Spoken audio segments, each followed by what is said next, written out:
Alors, tout de suite, qu'est-ce que l'État? Donc, introduction à l'étude des interventions économiques de l'État. Eh bien, on peut définir l'État par un certain nombre de caractéristiques. D'abord, l'État, c'est le pouvoir suprême de la nation. Donc, généralement, à l'idée d'État est rattachée celle de nation. La nation qui peut se définir par le peuple, plus que par le territoire, et puis par la possession d'un certain nombre de choses en commun. C'est ce qui définit le peuple, par exemple une langue, une monnaie, un drapeau, etc. Donc, nation, État. On parle d'ailleurs d'État-nation pour désigner effectivement les organisations politiques de l'Europe occidentale. Donc, l'État, pouvoir suprême de la nation. L'État a le monopole de la violence légale. Ça, c'est quelque chose d'important. C'est le seul agent économique agent tout court, pas simplement dans ses fonctions économiques, mais c'est le seul agent qui peut contraindre les autres à faire quelque chose qui a été décidé au nom du bien commun et de l'intérêt général. Donc, il peut même le faire avec violence. Donc, penser à la légitimité de l'action de la police ou à la légitimité de l'action de l'armée dans une situation de crise ou de guerre. Monopole de la violence légale.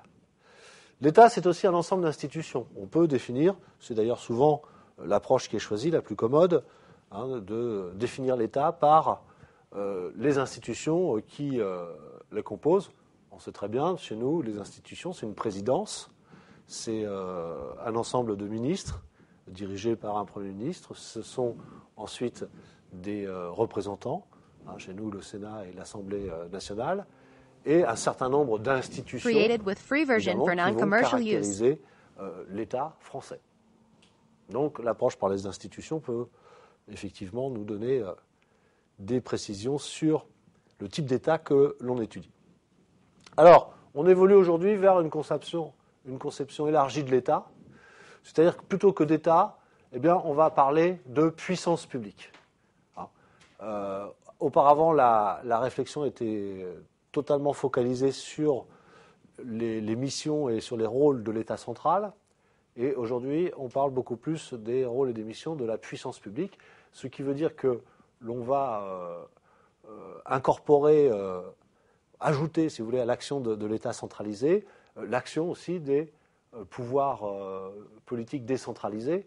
Et j'entendais par là l'organisation administrative de la France, en communes, départements, régions, communautés de communes, etc., qui évidemment sont des lieux, sont des espaces de la décision publique, et qui, d'ailleurs, souvent, ont des missions qui lui ont été confiées par l'État central. Donc aujourd'hui, ça a plus grand sens de parler du rôle de l'État dans l'économie, puisqu'il y a tout un tas d'institutions décentralisées. On pourrait dire aussi, d'ailleurs, d'un autre côté, qu'il y a des institutions qui sont supérieures au cadre national. Je pensais notamment aux institutions européennes, et que donc c'est tout cet environnement-là qu'il faut considérer comme puissance publique, qui est en quelque sorte le visage moderne ou contemporain de l'État qui est décrit notamment par la pensée libérale.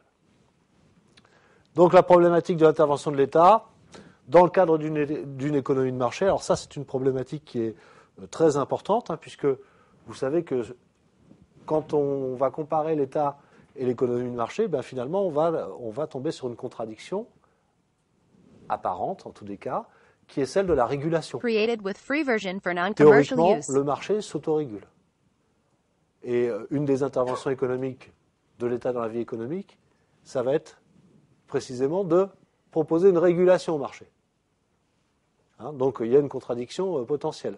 En fait, elle n'est qu'apparente, cette contradiction. Pourquoi ? Parce que le marché dysfonctionne que l'État est dans l'obligation de proposer un autre type de régulation. Mais c'est un débat, ça, qui est totalement récurrent depuis que le capitalisme est né, sur le poids et le rôle, la légitimité de l'intervention de l'État dans une économie de marché. Alors, l'État, aujourd'hui, engage des politiques publiques.